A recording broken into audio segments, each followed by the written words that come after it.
I am feeling a lot of overwhelming, like, panic dread of feeling like the world is inaccessible, feeling like I would like to go out and do more things, I would like to do education. Am I wasting my whole life? You know, I want to travel, I want to see things, I want to see different cultures, I want to see our friends, I need money to do these things. I think that I can be triggered into many emotional flashbacks where I feel trapped and isolated and like nothing in the world is accessible to us. Hiccups.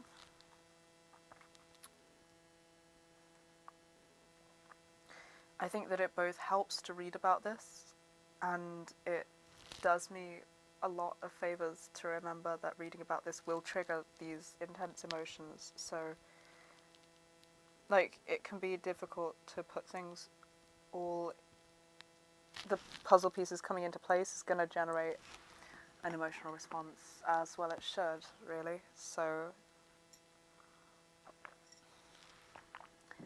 I gotta remember that as I sit here sort of buzzing and but you know, also a part of me is kind of excited to be reading this. I'm kind of like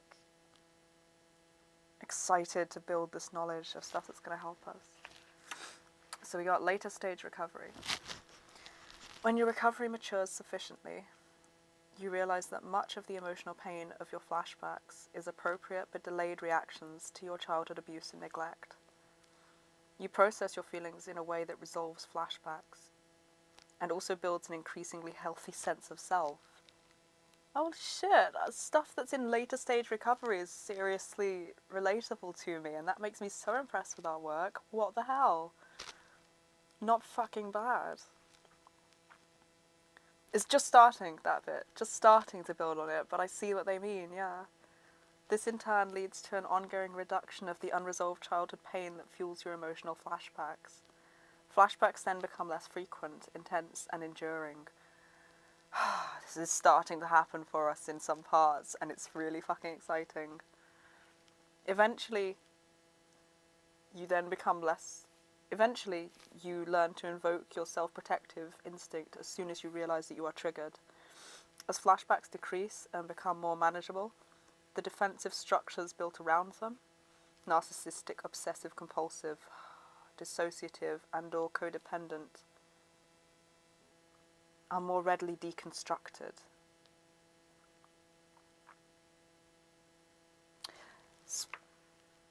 Since fusing the OCD has like really flared up, so seeing it in there, I'm just making sense of a lot of things and going, fuck, it makes sense. At this stage of your recovery, you may now experience an ironically satisfying experience when you come out of a flashback. You may sense on many levels of your awareness that life as a child in your parents' house was even worse than you realized. Simultaneously, you may feel a corresponding sense of relief that you are now freer from your parents' life's spoiling influence than ever before.